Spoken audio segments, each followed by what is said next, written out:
Welcome to the Louder Tales podcast. We hope you enjoy today's show, so sit back, relax, and enjoy. Here's your hosts, Rainbow and Tim. Hey everybody, welcome to the Louder Tales podcast. I'm Tim. And I'm Rainbow. And we're going to do a Christmas-themed podcast today. It's not the whole thing, but we're gonna talk about some Christmas stuff. See what comes to mind. Because it's Christmas. It is, and we're not afraid to say Merry Christmas. Ho ho ho. I mean, you can say Happy Holidays if you want, but it's fine. We can take it. It's Merry Christmas. Yeah. In my book. You know, that you want to talk about Christmas. I think we should talk about. You had mentioned your favorite memories. So tell me. And I know you've told me this before, but I have a terrible memory. And people need to hear this. They need to hear from you. They need to hear some of your wild stories. So let's have it. So this story actually, it's two memories. It's Christmas and it's one of my first memories of cooking. I want to say about 5 or 6. You know, our minds when we're that little, I could have been 10 for all I knew, but I'm pretty sure I was 5 or 6. Yeah. We had family over, and I was told that there would be no opening of presents until breakfast was made and I had eaten. That sounds like a rule you were ready to break. And you know me pretty well. Yes, I do. So, needless to say, when the family woke up, I was sitting in the middle of some very opened presents. And they went in the kitchen, and there was some very shelly scrambled eggs and some not so very delicious toast. What were the rules again? Breakfast had to be made, and I had to have eaten. Well, you checked all those boxes. I'm going to say they couldn't get mad at you, could they? And they weren't mad at me. They were actually, I think, a little bit surprised, but that actually... if I told that to my kid, and my kid came out and said, well, I already made breakfast and I ate it, so you can't get mad at me, I would probably look at my child and be like, you know what? You got me. You're right. And all the adults did the right thing, and they ate my very shelly scrambled eggs. Oh my gosh. And my toast. Nobody choked on those eggshells? Nobody died. Well, nobody choked. Well, they might have turned red in the face, but if they did, they turned their faces away. They had a very large napkin that they seemed to cough in quite often, you know. Yeah. Yep. Oh, but no. that's one of my first memories that I can remember of Christmas and of cooking. Now, let me ask you this. You didn't even tell me when you told me earlier this little memory. What did you get? That I can't remember. It doesn't matter what you got. You just remember the experience. That's beautiful. I love that. Yeah, those are, for me, that's usually what it's all about, is the experiences. It's not about what I got. It's not about what other people get other people. It's the experiences, and right. It's with family and with friends. That means a lot. You know, I was trying to think of a specific thing that either I received or I gave. And well, I'll tell you, probably the only thing that I can really think of as a kid, you know, and we've gotten stuff as adults, and, you know, there's definitely been some thoughtful products that, you know, if someone got me a shirt or whatever, it was well intended and I wasn't upset, but we're talking about memories, like when you were way younger. So I'm trying to think back to my pre-15 age memories, and I don't have a very good memory, but I can remember one thing that I got, and this is the only thing that I remember from my entire childhood, and it's probably one of the biggest things that you could get as a kid in the mid 80s. You want to guess what it is? A bicycle. No, that's you could get. I mean, a motorbike. So those are good. Well, I don't know when I got that. I don't think that was a gift. I had, for obviously those who listen, you don't know what I'm talking about. I had this little, it's called a mini bike. It's a motorized, it's a motorcycle, but it's a pull start engine, and it's only like, you know, 10-inch wheels or 8-inch wheels or whatever. They're real small. It's very, very small. It's meant to be like a pit bike. I guess that's what they're called now.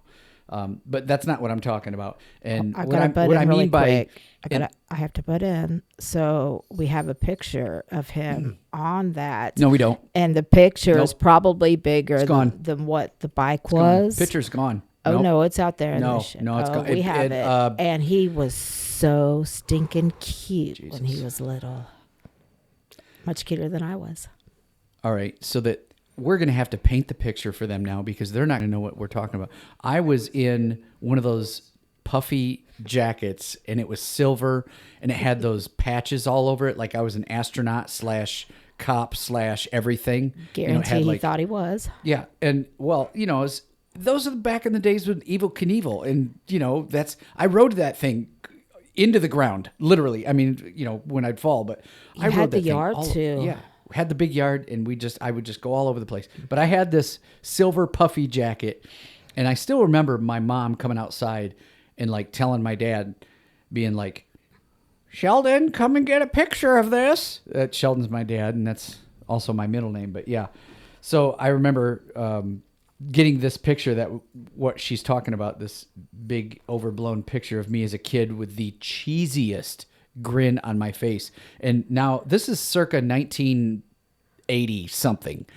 And the helmet, because, helmets are important back then. And it's a motorized thing. It makes sense. I'm not joking with the helmet thing. It's and real. Your parents they loved you and your siblings very well. Right. Yeah. so. It wasn't, Yeah. I'm not joking about, wear a helmet, No, you're going to wear a helmet or you're going to. This is one of those open-faced helmets, and it was like gold, sparkly. I mean, 70s, 80s in all its glory was on my head, and I'm just got this cheesy grin, and I'm like, He was so happy. That was, I think it's a beautiful picture.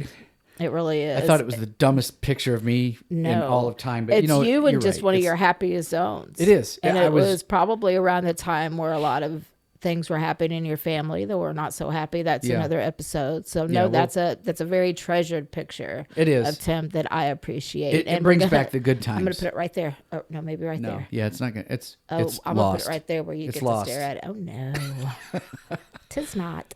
No, but it's a good picture. Yes. But yeah, I was definitely wearing that. No, that's not what I'm talking about. When I mean 70s and 80s, I mean what came around in the 70s and 80s specifically.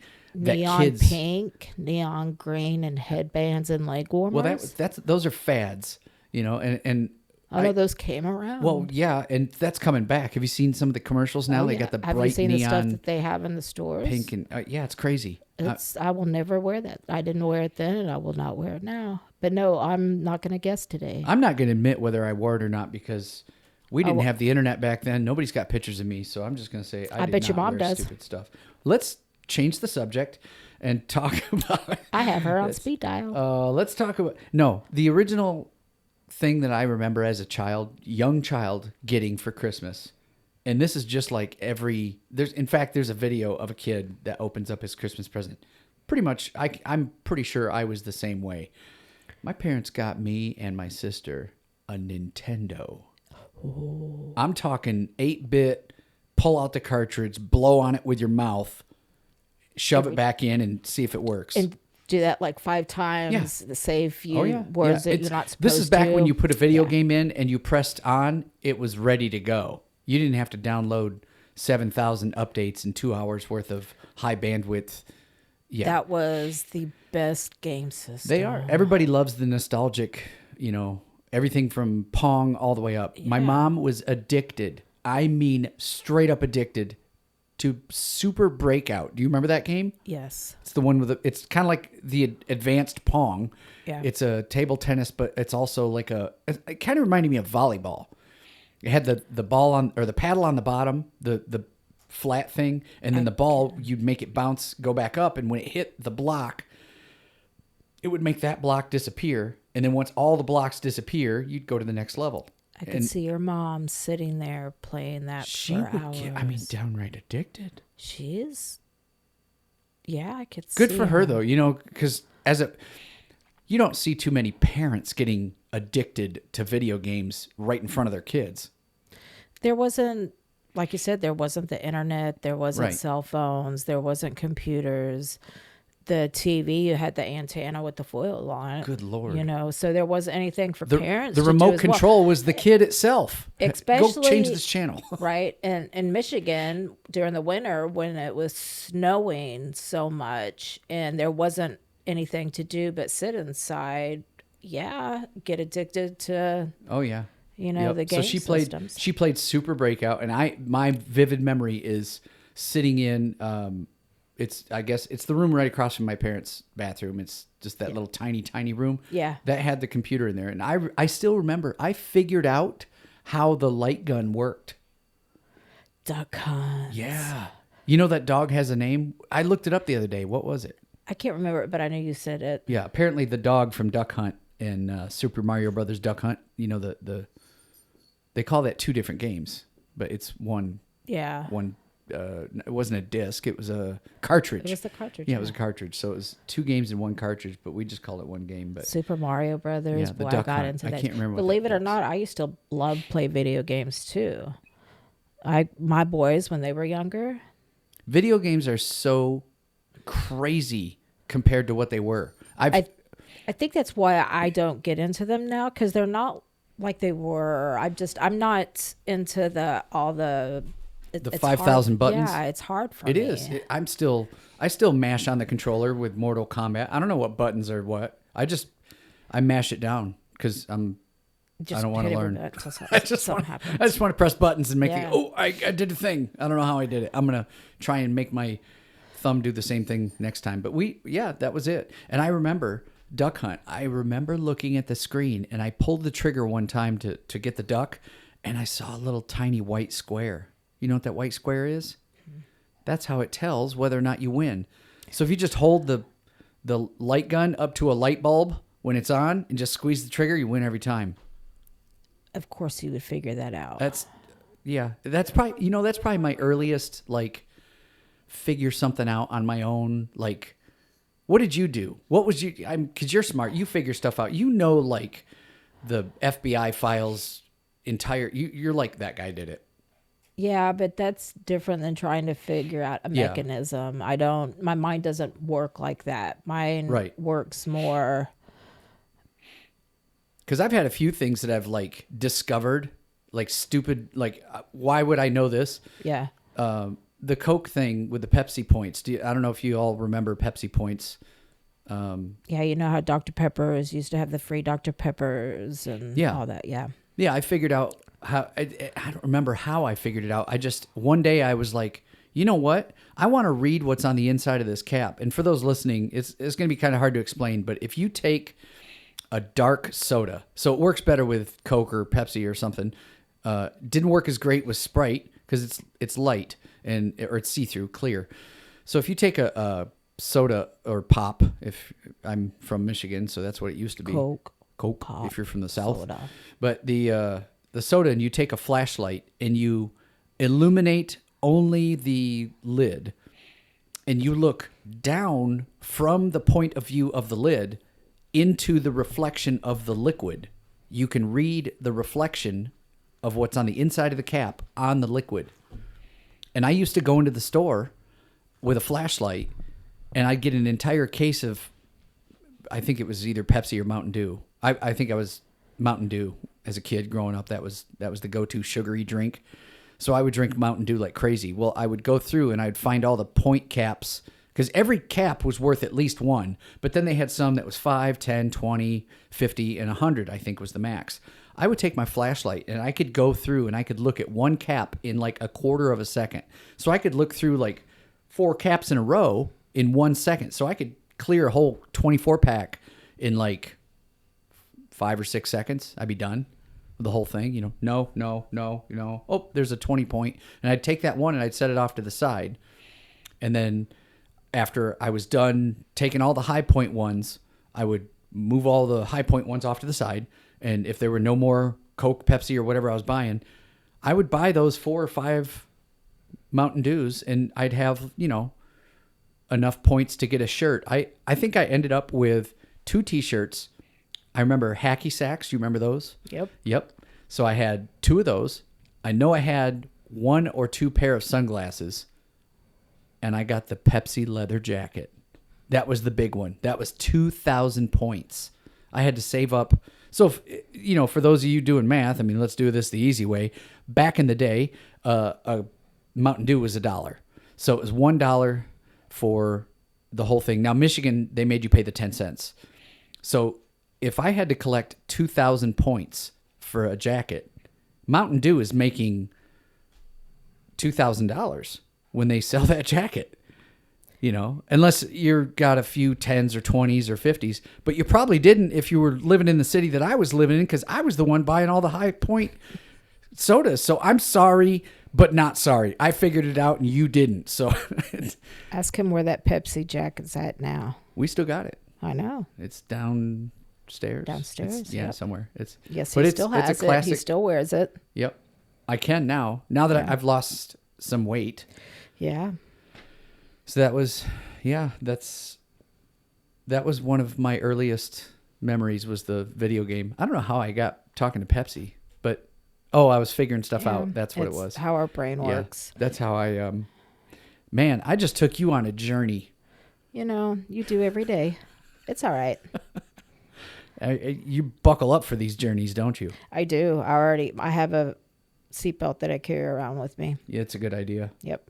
Goes with me everywhere when we're together.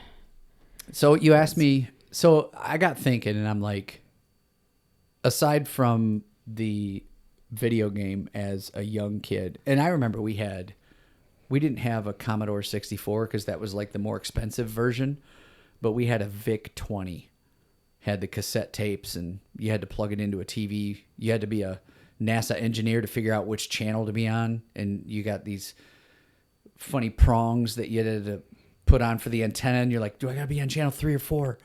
And then you'd have to click a button on this little box that plugged into your antenna. It was a nightmare. It was a 2-person job. Yeah, it was like, I think Nintendo actually designed it that way to make smarter kids. Be like, oh, now we got to teach these kids how to put wires on the back of a TV. They figured it's like a bonus, Nintendo's like, we're going to make them stupid for playing the game, but they got to be smart enough to figure out how to hook it all up. Yeah, that's a good point. It could be. I don't know. Maybe I'm just making it up. Who knows? That's how your brain works. It is. Yep. But my favorite, so that's like the only thing I can remember. I don't have a great memory. So that's not going to be my favorite gift. It's the only gift. It's the only one I can really remember. I mean, I'm sure if I sat and think about it, I'd eventually figure out what else I got as a kid. And I apologize if someone out there is listening and they're like, I got you that 1987 plastic card of a baseball player. I don't know. I just used that as a bad example. But anyways, so I never really got a favorite gift, but I can tell you that my mom always knew how to get me something. It was always, she knew I would love whatever she got. And it wasn't like, oh, thanks, Mom. I love it. Oh, how do I get rid of this thing? It was never that way. Well, look at the gifts that she gets us now. I am thankful that my mom has done this for me because she's taught me I need to be this way. So I try to put thought into my gifts, which is why when you open up your Amazon gift card, you need to understand I put so much thought into it. That's why I just have my best friend shoot you that text, letting you know what I want for Christmas. That's how I do my Christmas. Men are pretty simple. And we just say, this is what I want. But women are like, oh, I don't know what I want. And then you know what you want, but you don't want to say it to us because you want us to guess. And that's because you want us to pay attention to you, which is smart. That's why women are smarter than men. I don't actually. I've hit a point in my life to where I don't really. Sorry, that was my phone. Want anything. I mean, we're pretty comfortable where we're at, where that's not I guess it's because we have our grandkids and then 8 kids. We have so many children and grandkiddos to take care of that I'm not the I don't think about what I want or what I need. Right. Unless it has something to do in the kitchen. We do have a pretty good communication about it, though. I Yeah. mean, it's not like I know guys that'll be like, I have to leave a magazine and a pen, and she has to circle what she wants. Like, no. It doesn't need that. Yeah, I'm not. Yeah, I'm not that tough. I don't think I am. I'm pretty self-explanatory. You know, Yep. if I have to leave a big note and, crayon and... So I just thought of it. I thought of probably the best gift that I've gotten. It's from my mom. Mm-hmm. You know what it is? It's a book. A book that she made. Oh, one of the scrapbooks? It's a scrapbook. Yeah. You know which one I'm talking about. Yeah. My mom got me a scrapbook of my cat that I had. Did I ever tell you how I came up with the name Butterscotch? Mm-hmm. It's a pretty lame method. It worked. It's no different than how we came up with Cobain. No, that's a more fun name. Oh, but that's the way we came up process, with it. yeah. No, I just opened up the freezer and I saw something and I was like, butterscotch. That works. I'm still envious of my sister having a better creativity for her cat. Her cat was Sponge. That's an adorable name for a cat. That is. Mine was named after a ice cream cup in the freezer. Men and women's brains work differently. That's for sure. And Yeah, that's for Stacy sure. and your mom, definitely, you can see it.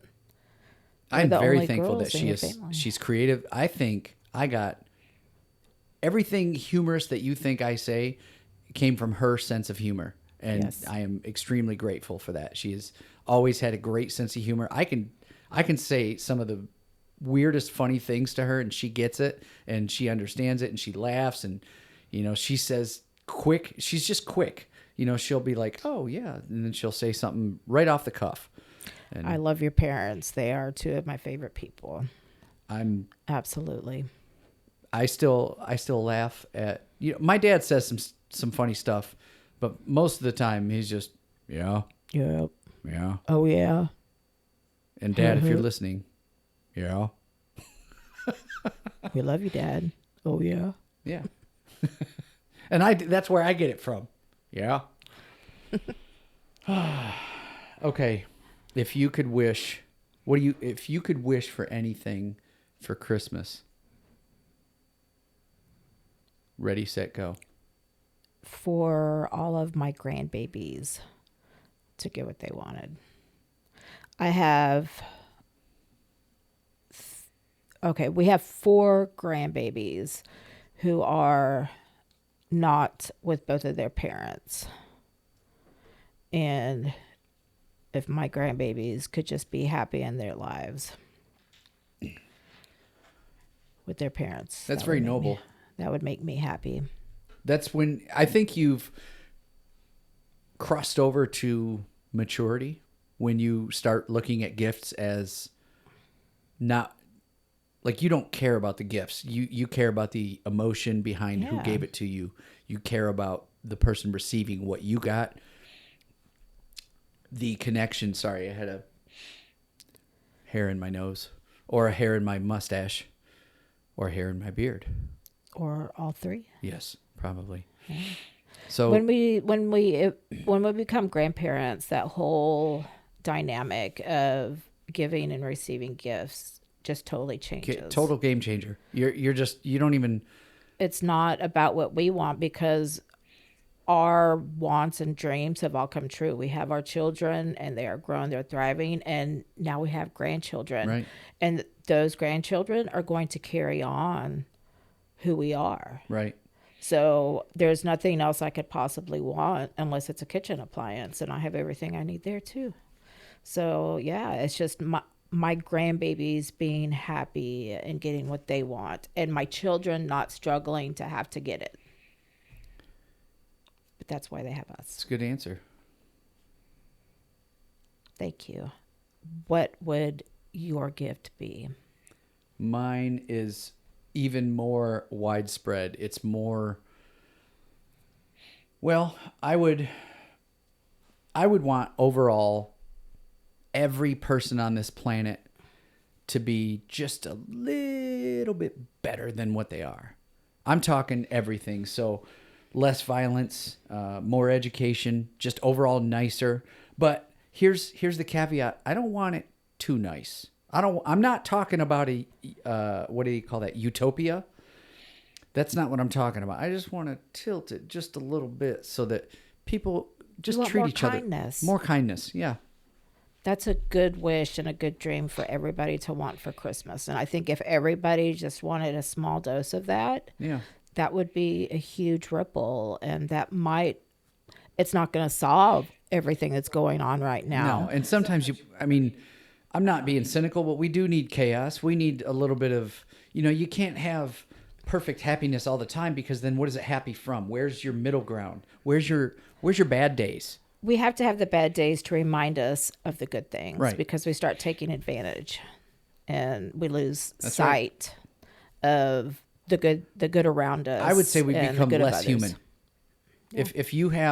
If everything is always perfect, well, we know some kids like that think they have everything, and then, what do we call those? That starts with an S. They're going to wake up one day and have a big reality. But, that's their job as children, is growing up and learning. They can either heed parents' advice or just go on their own. I was going to tell you something, and I wrote it down. Okay, so, man, I got a couple things I'm going to talk to you about. I was going to tell you that, and I wrote this down, so I'm just going to read what it says first, because it doesn't really sound like I wrote it down. I kind of jotted it down in a hurry, so words might not be all. We think about things even though we don't think about them. And it sounded stupid, but bear with me. Let me take you on a journey here. I understand where his mind is going. You guys will soon understand if you keep following us. Yeah, it's a little journey, but we'll go back to the Put your seatbelts on. Yeah, buckle up. So what I'm talking about is, I was going to ask Tony, and I forgot to ask him. I haven't done it yet. So I was going to ask him, what is the perfect temperature when you walk outside? And actually, before I would ask him that, I would say, do you consider yourself a professional? Do you consider what you do as you're good at doing this, and this is what you do? I am a mailman, not just I work for the post office. There's a difference in your mindset. You start working, and your first 4 months, you're just like, I think I'm doing this. I'm okay. I got this person's mail in the right box today. I didn't mess up. But then you get to the point where you're like, this is my career. This is what I do. I am a professional deliverer of the mail. And so I was going to ask him what the perfect temperature is.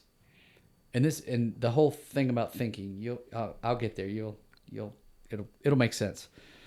So I was going to ask him, what's the perfect temperature? Because when I first started the post office, I didn't know what temperature I was going to need. I had 3 jackets, and then I didn't know if I needed to be in shorts or long sleeve or what. So I'd go to work and I'd have all my stuff, and some days I'd be like, geez, I'm dying in this jacket. I got to take this jacket off. So then I go to take the jacket off, and then now I'm too hot, and what the hell? And, as I do this more often, I start to pay attention to the weather, right? I start to think about things. Now, when I go to work now, I know, I look at the weather and I go, okay, it's going to be this temperature at this time. I'm not going to need a jacket. I know what my perfect temperature is. My perfect temperature is 52. I don't need I don't need any jacket. I just wear my mailman shirt, and I got this long undersleeve shirt. Wear that thing year round. So I know 52 is perfect, and I can wear shorts. I'm not going to be all sweaty. All of a sudden, 60 degrees, it's still chilly, right? Still cold, but for me, I'm walking. I know I'm going to start sweaty. So I have to drink more water, whatever. The point is I know 52 is my temperature. I didn't have to think about that, but I thought about it. I think about it every day when I look at the weather and I go, it's going to be this, or it's going to rain. You ask me what the temperature is going to be. And I ask you and then immediately look at my phone. Yeah. And I don't know how we've tried to figure this out. We use different apps, and her phone will be like sunny and 76, and mine's like -12 with rain. And somehow mine has been right for me when I'm at work. And is yours right here when you're? It must here? be. I don't know. I don't believe any of it until, Yeah. I'll believe it when it says it's going to snow, and it snows when it says it's going to, or it rains when it says it's going to rain. Right. That's the only time I believe the weather. Like the old farmer's rock. The rock that sits outside, if the top of the rock is wet, that's because it's raining. Yeah. So, but no, I would ask Tony. I would say, "What is your perfect temperature?" And if he feels as though he's a professional, he's going to think back and he's going to realize, I know what it is every day. I know what I need every day because I'm a professional and I do this all the time, and I don't need to worry about it. And that's been going. Like today, I was walking. I had my jacket on, and it was starting to warm up, and I was like, I bet it's like just under 52, because I could probably take this jacket off and I'd be a little cold, but I'd be tolerable, but I'd be uncomfortable. And 52 is my perfect. And I was like, it's probably maybe a few degrees below that. It was 49. You should get you one of the wool vests that the USPS has to wear. Don't they have one? A vest? The vest, yeah. Yeah, I would still be hot, though. I'd still sweat. Anything. It's perfect. 52. Yeah. It's great. Well, you can get it when it's just getting too cold. Yeah. But it's still a little bit right. warm. Get the vest. It's weird because I go through so many different phases of temperature is acceptable. And I'm a big baby when it comes to my feet. So, question, now that you have lost all that weight, are you finding that your temperature is different now? Like, are you getting more hot? Are you getting more chilly? That's a good question. Has it changed? So I would say for my core body, it's about the same. Like my extremities, though, they seem colder. Like my fingertips and my toes. I guess it's not toe tips. You wouldn't say that, would you? Toe tips? No. Tips of your toes. Yeah. Okay. So fingertips. Yeah. That's weird. That's another one of those English things. Yeah. We're going to say fingertips, and but toe tips, that's weird. We're going to say it some other way. Yeah, that is weird.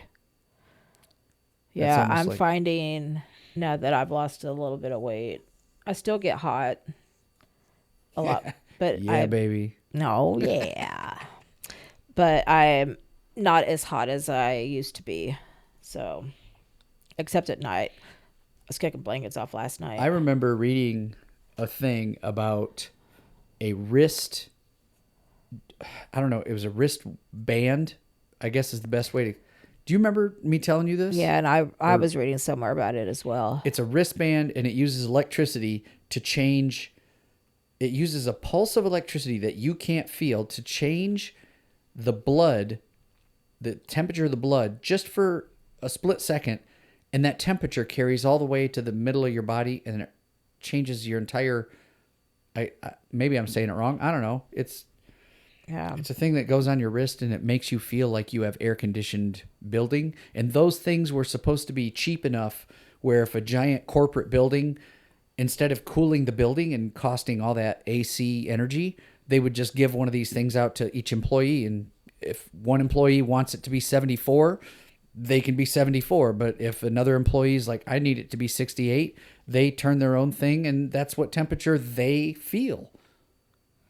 Yeah, that was like 10 years ago. I want my wrist air conditioner. Yeah, no. You wouldn't wear one? No. Well, I got a fan that goes over my neck. But that's not putting electric pulses through your body to change your core temperature. That's just... Fair enough. Our core temperature is supposed to be a certain temperature. Yeah. And the temperature that we feel is from outside inside. That reminds me, I just read this article about a lady that sat in a hot tub. and I guess she went into cardiac arrest or something. She died. But they were saying, I guess there's a feature on hot tubs now, and I don't know if it was the article or some comment or something. Somebody was talking about they fell asleep in a hot tub. The hot tub turned off, and it was 90 degrees, and she was almost what's the hypothermic or whatever? What's the hypothermic? Yeah. So she was almost died. 90 degrees. Wow. You can, hypothermia. That's what it was. You can die from hypothermia at 94 degree water. And it's just a couple of degrees different.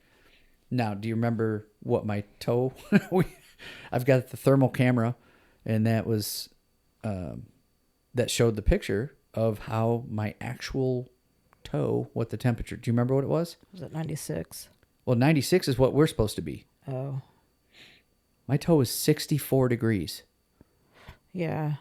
Is that the one that you had surgery on, the bunion surgery? No. It's the other one. Yeah, it's the other one. You're just weird. Well, that wraps it up, folks. I'm weird.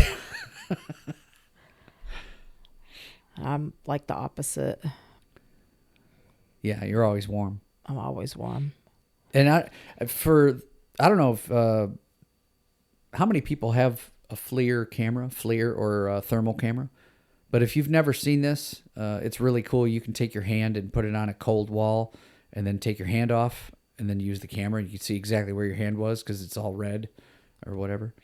But you can actually one of the coolest things that I learned with the FLIR camera, and I don't know why my brain didn't accept this, but when you have a sunburn and you're like, oh, my skin is hot, it's not like you burned the nerves and you're thinking you're hot. You're actually hotter.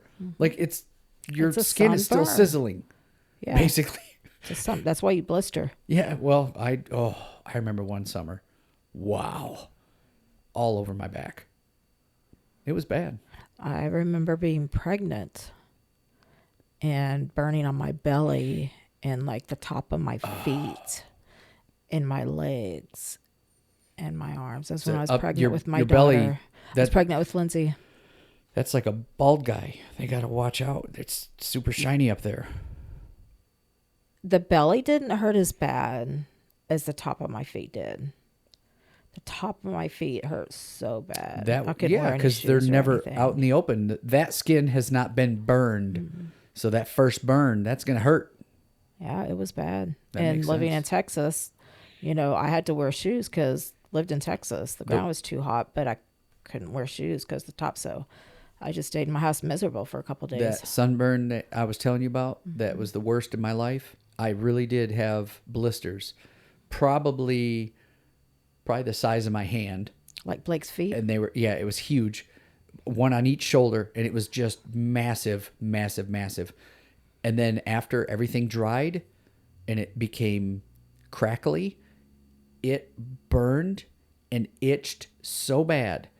The only thing I could do was I folded my arms, I laid on my back, and I rolled from side to side on the carpet. Oh. And that carpet was just barely crunchy enough to scratch that itch, but soft enough to keep me from aggravating that burnt skin. And that was the worst burn I've ever had in my life. Sunburns hurt. And that wasn't the worst burn that I've had. The worst burns I've got have been from cooking. I've got a Wendy's scar. Everybody at Wendy's had the same scar. My buddy RJ, his right arm has the same scar as me because at Wendy's, when you're putting potatoes in the oven, in order to get that last potato all the way in the back, you have to reach all the way in. Yeah. Well, those oven mitts go all the way past your elbow, and then it stops. And where does it stop? Look where my thumb is. Mm-hmm. It's a quarter of an inch from where your shirt ends. Yeah, I've got that bare skin, that last little bit of bare skin is the only way you can get that last potato, is to reach all the way in there and grab that potato and singe this. There's my scar right there. Should have used tongs or something. Well, every man has the same Wendy's scar. Apparently, every woman that has common sense, she'll go and get the tongs and do it that way. But nope, I got a scar from it, and so does my buddy RJ, and every other. Now that you mention it, man that worked at Wendy's has the same exact scar. It's okay. Every time I use this new oven, I always burn myself now. It's weird because the stove top doesn't burn. Mm-mm. We got one of those new induction stoves. Those things are awesome. They're pretty awesome. We took 4 cups of regular cold ass tap water, 4 cups, and it was, and most time 4 cups would take 6, 7, 8 minutes, and this one, 1 minute and 45 seconds. So it's not just 4 cups. When I do a big pot, when I did a big pot when we ate pasta, it boiled just as fast. That's crazy. So it doesn't even matter how much water's in there. No, It's just like it's all of it. 1.5 minutes. Yeah. Roll and boil. Yeah. So I love it. I cook a lot more. I've always cooked. I just thought of something. This is a good time to tell people. This is like a public service announcement. Oh. It's called Rewiring America, folks. If you go online and look for Rewiring America, there are rebates that you can get for stoves. You can get a rebate for insulation in your attic if you need some wiring done in the house, if it's something to help with the environment. So in other words, for us, it'd be the induction stove. Even if you have an electric stove and you decide to get the induction, you're still saving money because the induction stove uses less energy.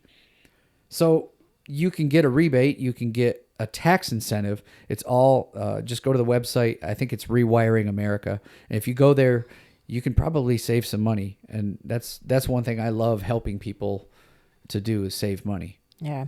And I would really recommend that induction stove. It makes a noise when you're cooking. It's a magnet working, but it heats up in a second. And when you turn it down, it doesn't need the time to cool down. It does it immediately. Like you can be cooking, turn it off, and it immediately stops cooking. Yeah. And it takes like maybe 1.5 minutes and you can put your hand on it. Yeah.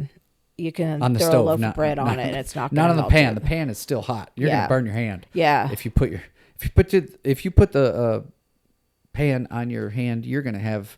It's going to hurt. It's going to hurt. Yeah. But definitely get one of those. Yeah. So Rewiring America to look for rebates and tax incentives, and then you can get yourself some new stuff and save money. Yeah. And it makes your house a little bit more livable and cost efficient, especially if you have kiddos or just a lot of people in your house. Want to do that. I wanted to bring something up, but I just spaced. Imagine that. No. So, did you have a good day today at work? I did. Nothing exciting happened? I learned that there was a data breach, and everybody that got the same piece of mail today is apparently a victim of this data breach. We weren't one of those, were we? Yeah, we were. Great. Yeah. So... Sorry to break the news to you. This way. He didn't tell me before. He told me just now. And if you guys could have seen the look on my face, you might have felt it, through on the other end. So, yeah, be prepared for that. If you guys listen to this before you get anything in the mail or check your mail, be prepared. I mean, it's a data breach. It happens. It just depends on how big it is. Well, maybe somebody will go get a credit card in my name and pay the payments on time and help me out. Oh, yeah. So there could be an upside. Maybe there's a Santa who wants to, get people's information. We know America's one of the most generous countries there is. Yeah. There's a lot of people that do a lot of stuff for others. Absolutely. Yep. Well, should we wrap this up? Yes, we can wrap it up. We want to wish everybody out there a Merry Christmas. If you're traveling, be safe. If you're where it's snowing, be safe. Build snowmen, enjoy your family, enjoy the kids because they grow up fast. And we will talk to you on the next episode. Yep. Take care, folks. We hope you enjoyed today's show, and thanks for listening to the Louder Tales podcast. Don't forget to subscribe, and we'll see you next time.